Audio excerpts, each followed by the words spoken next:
What's up, everybody? Josh Armijo here. I hope everybody's doing good and well and stuff. I got an album review to do for you, and I'm going to be talking to you about the new album from the band Visigoth, entitled Conqueror's Oath. This is released on Metal Blade Records.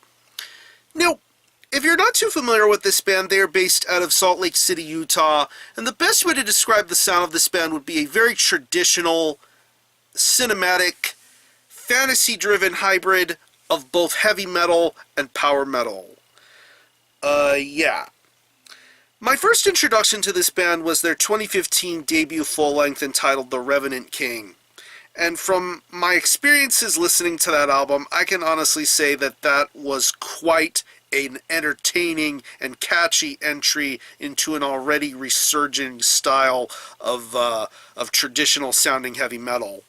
From the vocals, to the riffs, to the leads, to the overall production value of things, this had a truly epic and cinematic feel going towards it.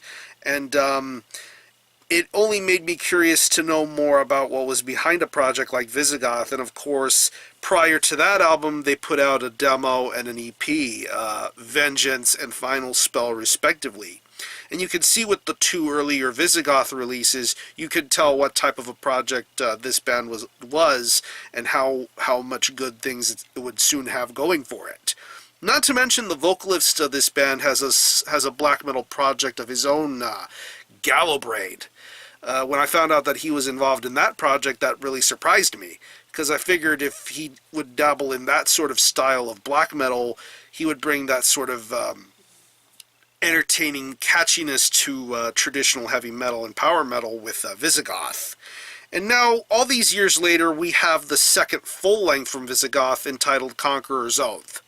It's 8 tracks, and it clocks in at around 42 minutes in length, and pretty much this continues on in the same pathway as The Revenant King, although I could definitely sense a little bit of a cleaner, stronger production vibe going for it, because that's one of the things to point out about Visigoth, is the fact that this is a band that has a production quality that relies on being a little bit on the clean side, but I think that kind of style works best for Visigoth, as opposed to certain other bands that dabble in the traditional heavy metal sound.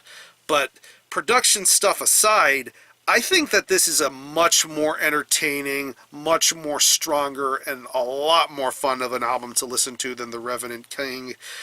Conqueror's Oath is just a lot of fun to listen to all the way through. You definitely hear that upon the opening riffs of Steel and Silver, and then going on to tracks like Warrior Queen, Hammer Forged, and Salt City. You just get a lot of great galliantry going on here with this music, and these guitars are so awesome to listen to. I mean, the riffs are so catchy, and these are the kind of guitar riffs that'll get stuck in your head for days and weeks. There's a lot of replayability going on here with the guitar playing, and it really does sound awesome. The solos work out very well here too. They definitely serve their place well throughout the songs. The riffs are awesome. It's just an overall incredibly guitar-heavy sort of performance going on here. Good bass work as well, definitely keeping the balance in between all of the insanity that is the guitar playing throughout this record. The drum work on here is very awesome as well. It definitely holds a nice steady beat throughout some of the lengthier tracks on this record, notably songs like, once again, the opening track, Steel and Silver, Traitor's Gate. The title track, the closing title track of The Conqueror's Oath, is a very good example of the drum work on here. Things leading up to the drum work, I think it's very solid, definitely entertaining, very much a traditional sort of metal drum performance being executed here. And when it comes to the vocals, of course, Jake Rogers is a very intriguing sort of metal vocalist. He has a very intriguing sort of stage presence and charisma.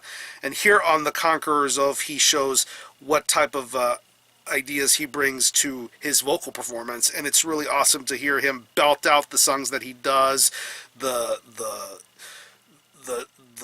multi-layered, clean sort of vocals being presented on certain songs, like on going back to the first couple of tracks of this record, Steel and Silver and Warrior Queen, just some really amazing vocals going on those songs. I love the hooks, the choruses. It's really awesome to listen to.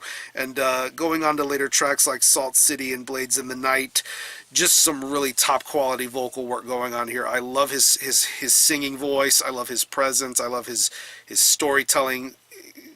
There's a lot of stories being woven throughout the 8 songs that are on this album, and each one is different from the rest, and it just feels so cinematic and galliant. That's why I mentioned cinematic earlier, because that's what it feels like when you listen to a Visigoth record, in my view. You get that really epic amount of storytelling being driven here with this album, and the cinematic feels just come and go very, very smoothly here. So overall, much better album than The Revenant King, in my opinion. If you're a fan of traditional heavy metal or power metal, Visigoth is a band to be paying attention to. They definitely are going to be going a long way with their kind of sound, and I'm curious to see where things will go from there. So if I had to think of any personal favorite tracks, I would definitely have to say Steel and Silver, Warrior Queen, Hammer Forged, Blades in the Night. Just an overall solid and entertaining listen. So what I'm going to do is I'm going to leave you some links in the description box as to how you can get a hold of this album and listen to it. I will leave you a link to the Visigoth Bandcamp page where you can listen to this album in its entirety, hear it for yourself, and be your own judge as to whether you think it's worthy of being purchased or not. You can stream it, buy it digitally. It is available physically as a CD and 12-inch vinyl. If either of those are still available to purchase, I will leave you links in the description box so you can go and buy them. So, again, the album is Conqueror's Oath by Visigoth. This is released on Metal Blade Records. Go check this one out. And for a score, I'm going to give this a very solid 8.5 out of 10. Very, very entertaining heavy metal album from probably one of the cooler bands to represent the more contemporary wave of American heavy metal going right now. So, if you've happened to have heard this album, definitely let me know what you think about it, how you feel about it, and how you think it compares to the previous full length, or any of you guys into Visigoth. Let me know. I'm going to conclude this review. Thanks a lot for watching. Thanks for joining my channel. And until the next time, Army Ho out.